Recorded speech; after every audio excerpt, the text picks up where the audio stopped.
with Mal, and we're gonna get back to regularly scheduled programming and talk about books.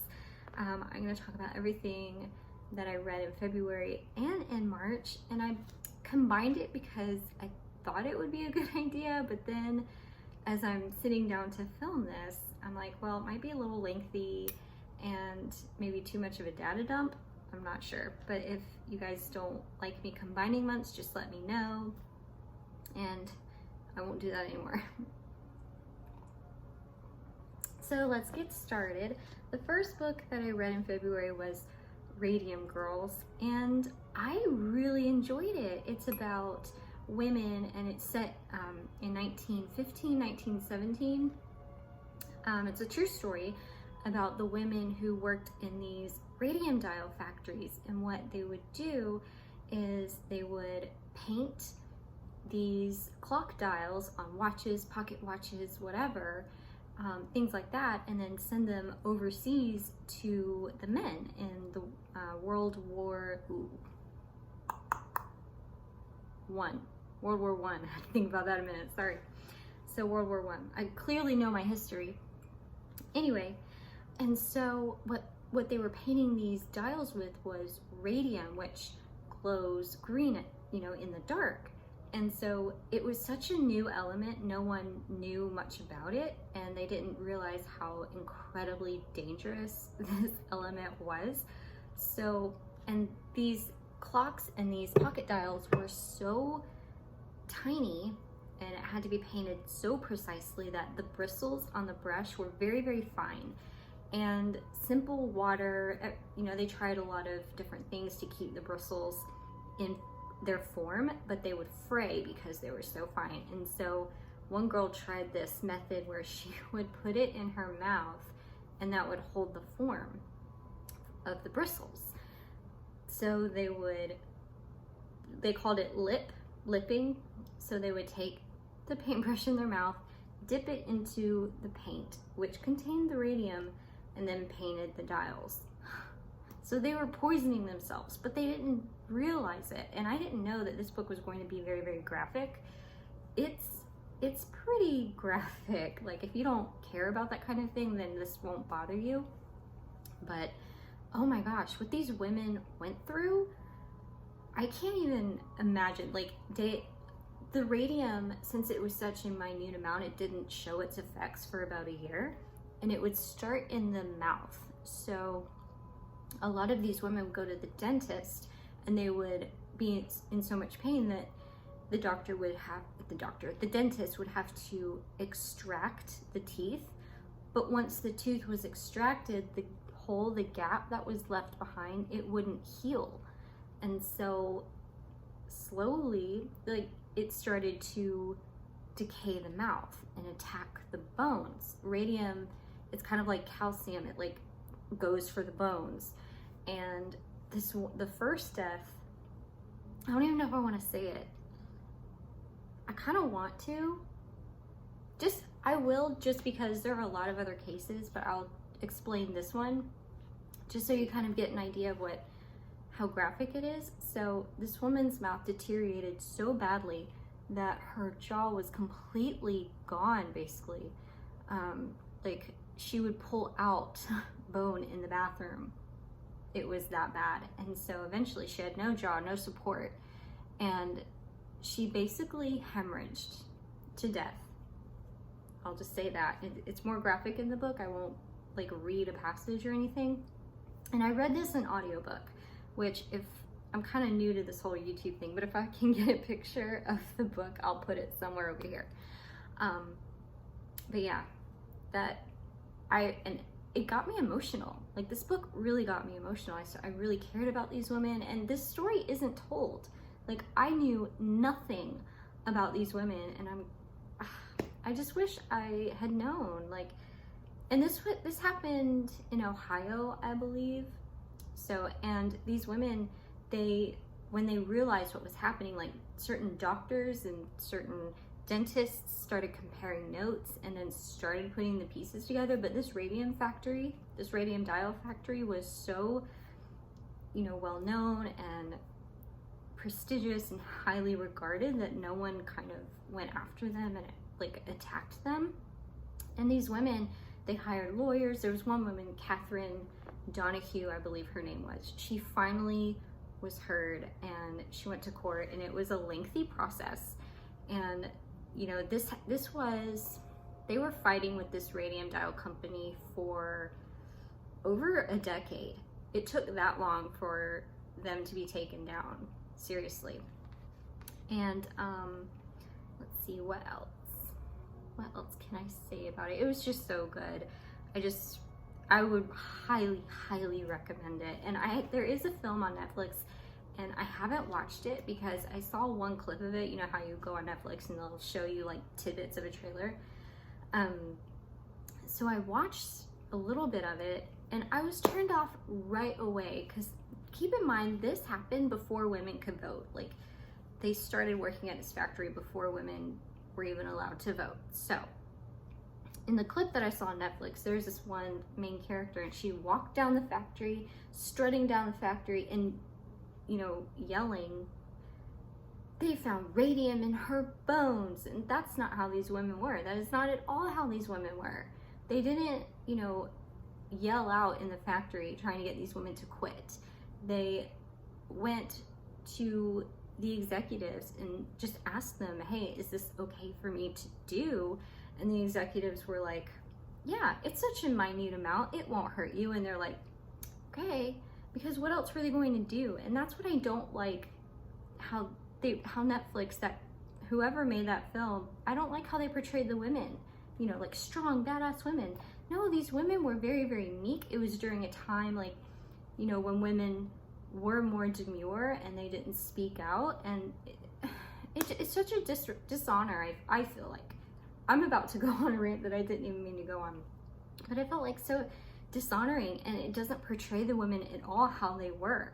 These women had to fight every single day, and they were in pain every single day. Like, some women, their limbs, like one leg was shorter than the other because it attacks different women differently. The majority of them had jaw problems, but others, you know, it was hard to walk. They, you know, broke their leg bones or ankle bones a lot. Like, they were in some massive pain, and a lot of the factory just didn't listen. You know, they would just combat them, and it's good. Just read it. It's so, so good. I gave it 5 stars on Goodreads. So my next book that I read, I did not like this book at all. I don't even want to talk about it. It was called Experimental Film by Gemma Files. I think I gave it a 1 or a 2. I think I gave it a 2 because the writing wasn't bad, but like the execution was terrible, and there was so much exposition in this book. So much I did not like it. I did not like it. It kind of reminded me of The Ring, but set in Canada.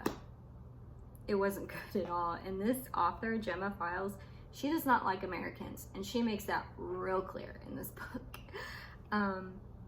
But it was just about this woman who is a professor at this college, and she gets fired, and then so she's got like nothing to do, and she stumbles upon this film, and there's like a backstory, and she wants to find out, like, there's this woman that made it, and the woman who made this film the book is set in present day, but the film that Lois, the main character, discovers, it was made in the 1920s, and it was like a film that looked really beyond its time. But there's like a story of Mrs. Whitcomb who made this film. She like disappeared, and then her son disappeared, and so she's trying to figure out this mystery. But you know, because she's delving deep into the backstory of this film, like there's a ghost that like attaches itself to her son who's autistic, and then it's just stupid. It's just like The Ring, but it's horrible. And there is so much exposition in this damn book.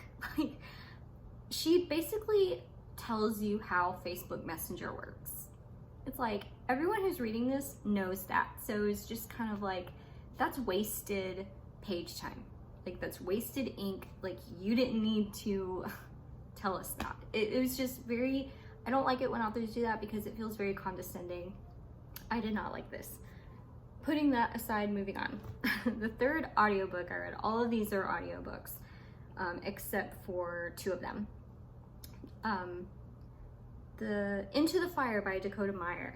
This was amazing, so amazing. I had heard of Dakota Meyer because I heard of him watching Joe Rogan's podcast, and I just love him. And what he went through, it's about his experience in the Afghan war in 2009, and he lost his entire unit and he was the only one left alive. So it was about that experience and how it affected him and how he had PTSD and still, to my knowledge, does suffer with it, but not as bad as, you know, he suffered with it when he came back.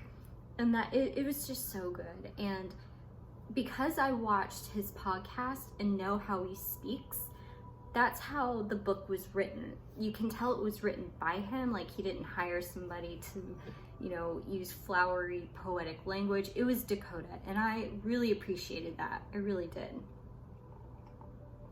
So I really enjoyed it. I think it's a good read. And even listening to it, the audio is so good because it's like, you can tell it's spoken by a really like rough and tumble, gruff dude, and he just portrays like the scenes, like the different fighting sequences and experiences so well. I loved it. And it's only 5 hours long, so if you did do it as an audiobook, you can listen to it pretty quickly if you're cleaning, if you're commuting, you know, driving, road trip, whatever. So that one was really good. The next one I read is called The Lonely Stranger by Sarah Waters, and I have kind of mixed feelings about this. I have a love-hate relationship with this book. It's a ghost story. It's set, they don't exactly explain the timeline, but I think it's set in the 1930s. Just by the way they describe the clothing and the war. They don't specify which war, but I do believe it's in the 1930s, so I think it's World War II.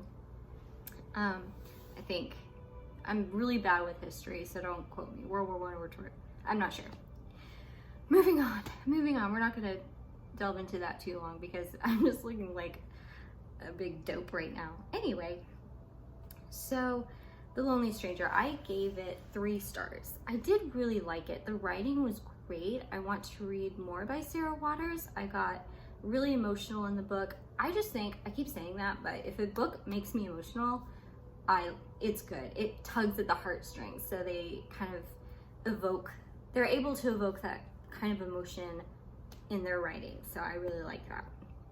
So there is this manor, and it's, you know, it used to be in great condition when the husband was alive and well kept, and now that the husband has passed away, you know, it's slowly declining, and you can see that verbiage woven through the novel, and it does so well at explaining the deterioration and the decay. And I wish I had it in physical because I would love to tab all the sections or all the pages that have those explanations in them, those certain words. Like I don't even have, because it was an audiobook, I don't have it physically on me, so I can't remember the exact wordage that they used. But I did this on audiobook, and like I said before, and I'm glad I did because the accents were great. Like, each character had a different accent, and you know, you can just tell which character was which. But so we follow this family, a mother and a son and a daughter, and kind of the son was kind of wasted energy because he comes in and then he like leaves for the basically 40% into the book, like he's gone, and he's kind of like an afterthought basically. So it's like, why did you even write this character? But so there's supposed to be this ghost in this house, and you know, apparently it's been generations of ghosts in the house, and so, but the family doesn't realize it, and the ghost only shows up now, which was strange. I won't tell you who the ghost is. I didn't expect it. Like, there's a lot of graphic, scary scenes in it, and I really loved the mother. That's the character that I connected with the most. She was so sweet. All these characters are super sweet, and I just love them. They're so cute. I just love them. But in the middle of the book, the pacing kind of drags because there's kind of a romance in there. There's a doctor that comes out and looks at the son who was injured in the war, so he's got this leg injury. And so that's how the doctor gets involved. And he actually used to live at the house with his mother, who was a servant for the house.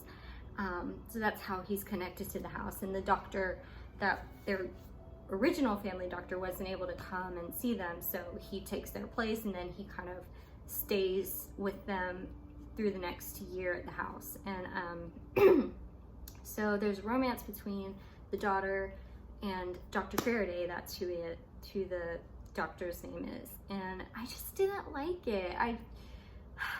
She annoyed me, and I can't remember the daughter's name right now, but Caroline, that was her name. It came to me. She annoyed me. I didn't like her. She made me really mad. But the ghostly scenes, oh, those were so good. Like, there's one scene at the very end, and I won't spoil anything, but it made me gasp, like audibly gasp, and then I cried. I was like, oh my gosh. So I don't want to spoil anything, but it's worth the read, and I enjoyed it. I really did. So the next two are physical books. So if you follow me on social media, you know I've been posting about these books for a while. It is the First Lost series by Joe Abercrombie, and this one is called The Blade Itself. This is so amazing. It's such a good book series. And then I finished the second book, Before They Are Hanged. And these are kind of thick boys. But this one took me a little bit, the first one took me a little bit longer to read, just because it's very character driven. And so the first half, you're just meeting everyone. 1, 2, 3, 4, 5. There's like 4 main characters and then some minor characters that you follow. My favorite characters are Logan and Bayaz. Logan is like this fierce warrior that's been through many, many battles and has always lucked out and survived.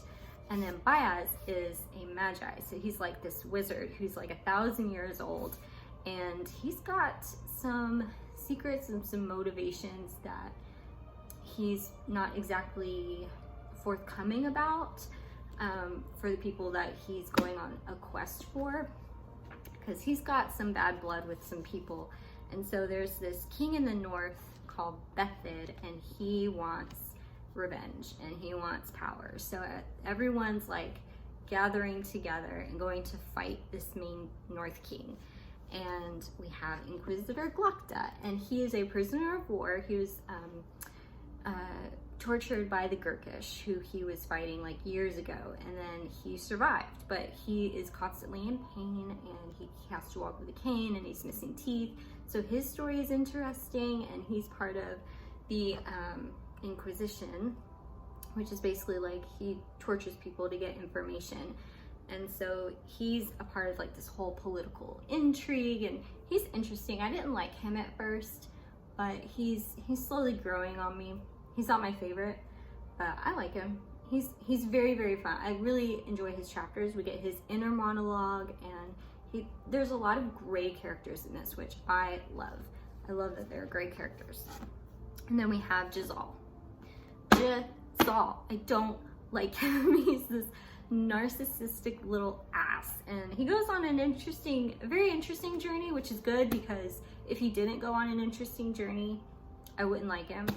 But so yeah, he has a very interesting story. So this one, it doesn't start picking up the pace until halfway through, like something happens, and then the rest of the story just goes. This one I read in 2 weeks, and it's like 570 pages, which I don't consider myself a fast reader, so 2 weeks for me to finish a book is pretty quick. And I'm seeing like all these booktubers finish like 6 books in a month.